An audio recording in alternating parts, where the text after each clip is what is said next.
Waves are picking up in Havana, Cuba, as Hurricane Matthew inches closer. Cuban officials have begun evacuating part of the country's southern coastline as they prepare for the storm's arrival early Tuesday. Crews are deploying food and other supplies to threatened areas. The U.S. is preparing to airlift hundreds of military families from its base at Guantanamo, and Cubans are stocking up on canned goods and other supplies.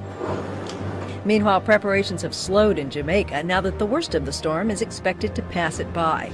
That has Jamaicans breathing a cautious sigh of relief, says pharmacist Nika Masters. I'm hopeful. I know that the storm is coming, but we're in God's hands and He will protect us. As of Sunday afternoon, Matthew was about 335 miles south-southwest of Port-au-Prince, Haiti, packing winds of 145 miles an hour.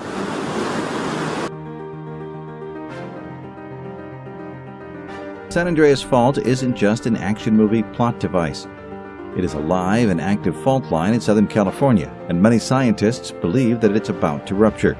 Since September 26, there has been an earthquake swarm under the Salton Sea near Bombay Beach, California. This swarm consists of a series of small earthquakes ranging from 1.4 to 4.3. Normally, these smaller earthquakes don't pose a threat, but the United States Geological Survey believes that these could set off the infamous San Andreas Fault nearby. From September 26 to October 4th, there is a 1 in 100 chance that the San Andreas will trigger. To make matters worse, a San Andreas earthquake is predicted to be a magnitude 7 or higher. Now, don't start panicking yet, and don't feel the need to binge-watch earthquake movies like San Andreas. Based on predictions, the chance of a magnitude 7 San Andreas earthquake decreases with every passing day. We just have to wait until October 4th comes around.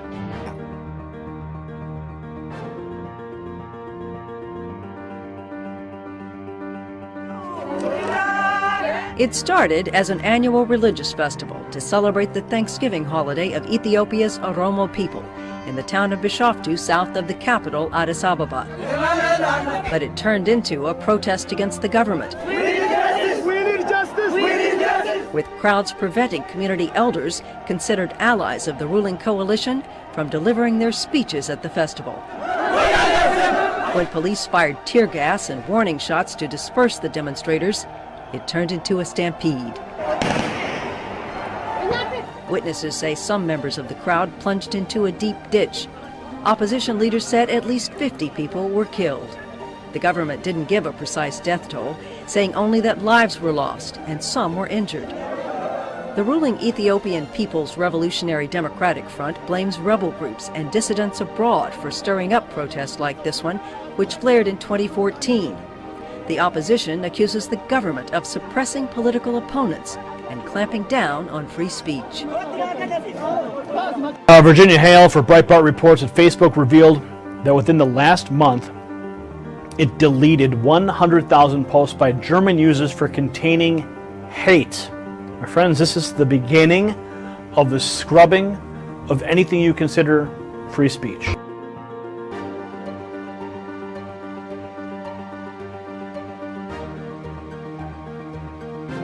India is the world's third largest emitter of greenhouse gases, and its government has formally joined the Paris Agreement on climate change by ratifying the agreement.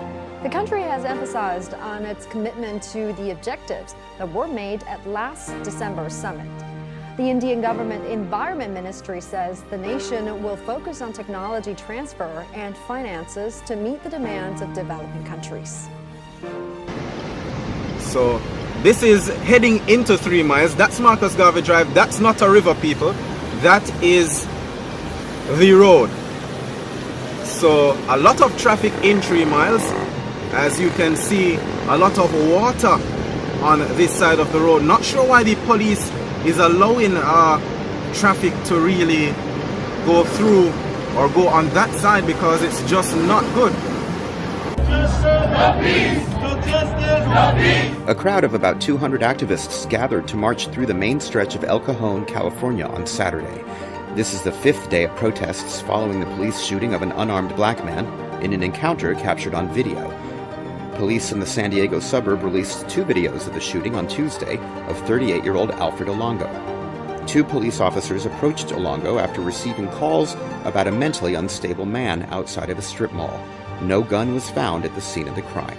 New statistics compiled from the FBI show an 11% increase in murders since last year in cities across the country.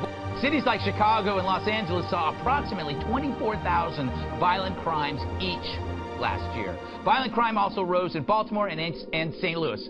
Some argue that stop and frisk could prevent such increases, while others blame lax punishment for gun crime, as well as the Ferguson effect, which has led to a more restrained police force when dealing with such events. The school year has only just begun, and a Long Island community has been submerged in fear and frustration as teenagers continue to die as a result of gang violence. Over the past month, 4 students of Brentwood High School in Long Island have been victims of suspected gang violence. Many of the students are afraid of even walking alone in their community. One Brentwood teen told CBS that they don't play around. If they don't like you and if you do something to them, they will come after you. He continued, saying, "I'm not going to walk anywhere. We're definitely more cautious about that. I don't go out at night anymore." The local police have yet to release any information about the investigation. France says it has invited several countries related to the conflict in Libya, including Egypt, Turkey and Gulf states. Libya's Tobruk parliament had rejected the coalition government established by the Presidential Council last month. And last week, forces loyal to the parliament, led by Khalifa Haftar, had taken control of vital oil installations from militias loyal to the government. This has put the country into disarray, threatening to escalate into civil war. So France is bringing together major powers in the region to help unite the warring parties in Libya. France hopes Libya's Presidential Council chief, Fayez Sarraj, can form a new unity government that is accepted by all conflicting forces. Any success will go a long way in restoring stability in the country. Over in France, riot police have clashed with protesters outside the so-called jungle camp in the northern city of Calais. Around 200 migrants and some 50 activists gathered to protest against living conditions in the camp. Earlier last week, French President François Hollande vowed to close the camp by the end of the year. The confrontation between police and protesters lasted some 3 hours and was the worst clash since February, when operations began to dismantle the southern part of the camp. The breakout of violence at that time left 5 people injured. Between 7,000 and 10,000 migrants are estimated to be living in the migrant camp. Hungary, which is holding a referendum on migrant quotas imposed by the European Union. Prime Minister Viktor Orban says a no vote will give him the opportunity to address migration issues with Brussels. Hungary is the first EU member to hold a referendum on the refugee quotas. The country has recorded around 18,000 illegal border crossings so far this year. Orban says the EU's migration policies are problematic and threaten Europe's security.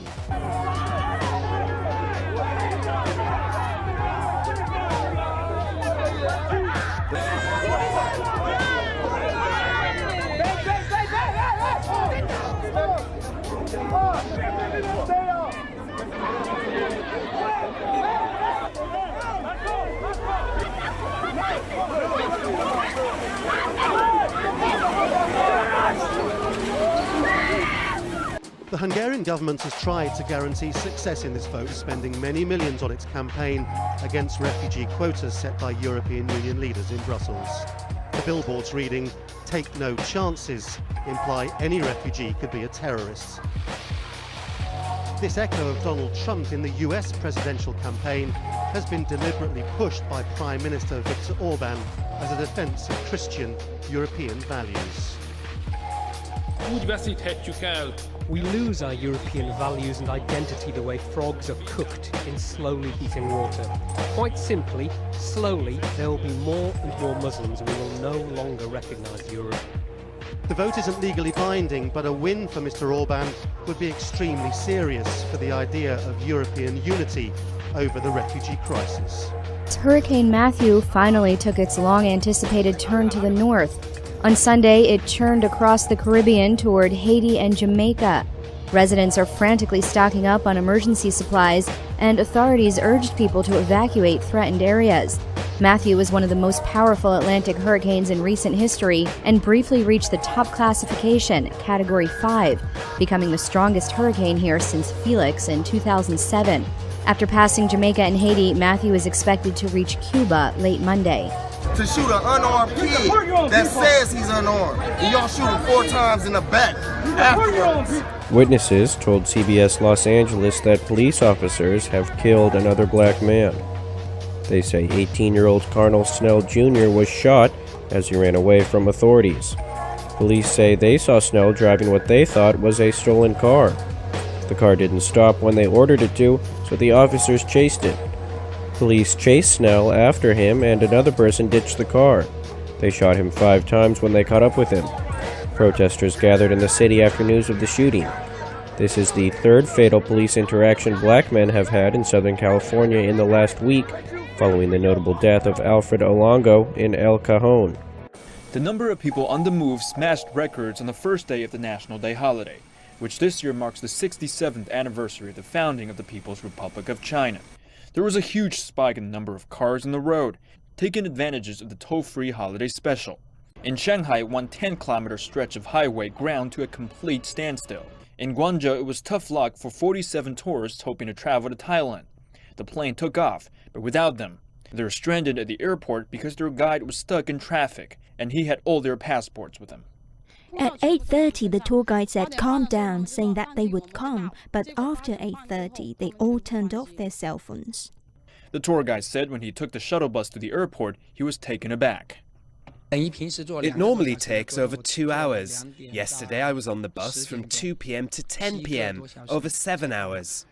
And it wasn't just this tourist group affected. From 4 p.m. to 9 p.m., there wasn't anything express about the expressway to Guangzhou Airport. Cars at a standstill resulted in over 500 passengers missing their flights. Around Beijing, there were severe tailbacks on the 5 major motorways, mostly caused by accidents.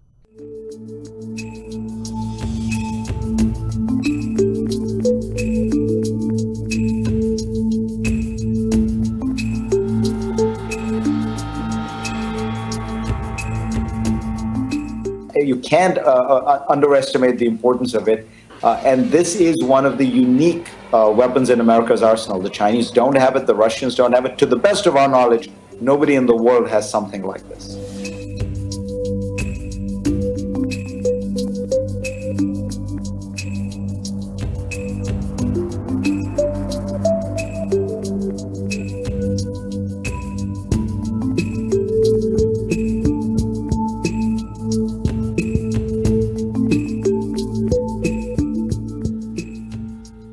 Stocking up to fight back against Africa's biggest killer.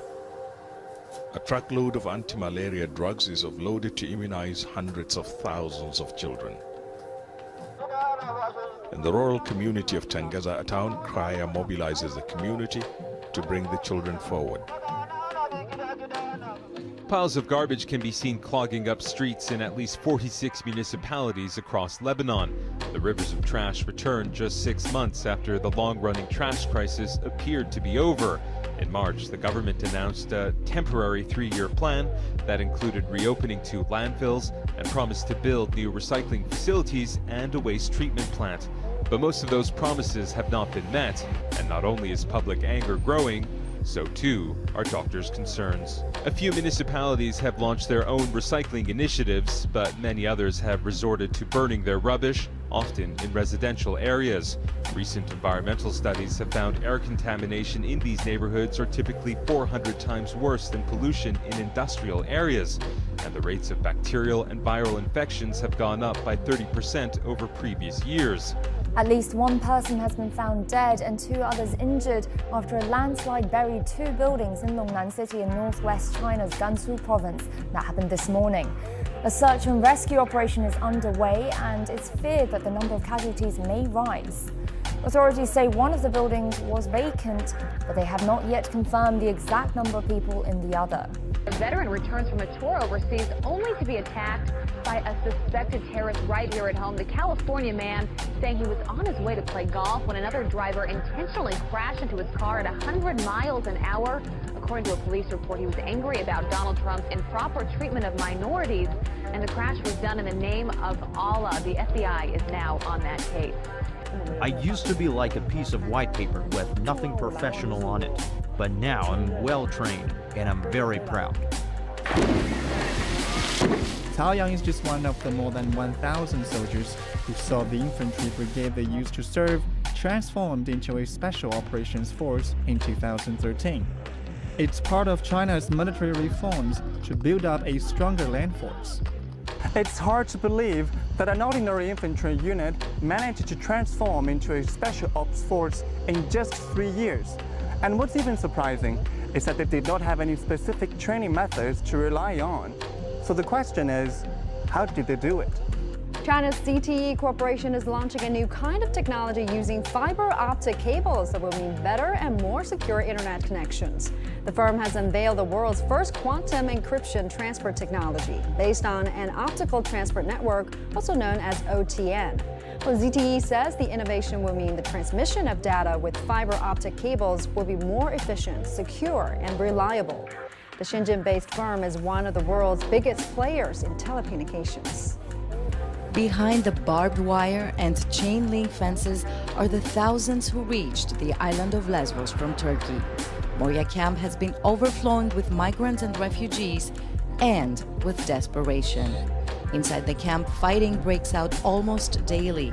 Sometimes the violence spills outside, angering the islanders and making many of them turn against the migrants' presence on the island. It's a common enough sight in many of China's urban areas, and this year's all-important National Day holiday weather could be summed up in one word: smog. Well, northern parts of the country were covered by dense smog again on Sunday, prompting weather authorities to issue a yellow alert, the third highest warning in a 4-tier system. According to forecast, even heavier smog is expected to blanket northern China over the next 2 days. But there is just about visible a light at the end of the tunnel. Cold air is expected to move across the region on Tuesday and is set to move the smog away. For the time being, however, authorities have advised the public to take necessary precautions, and patients with respiratory diseases have also been warned to reduce outdoor activities. Protests are being held against the choice of a new site for the deployment of a U.S. anti-missile system known as THAAD.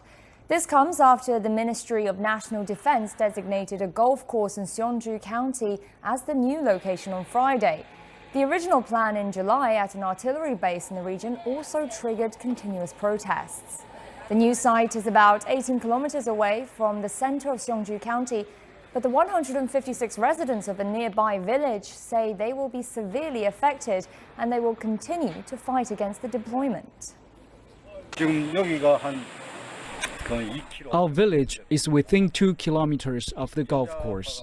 The electromagnetic waves could affect areas within a radius of 3.6 kilometers, within which people could no longer live normally. We have no choice but to fight to the end.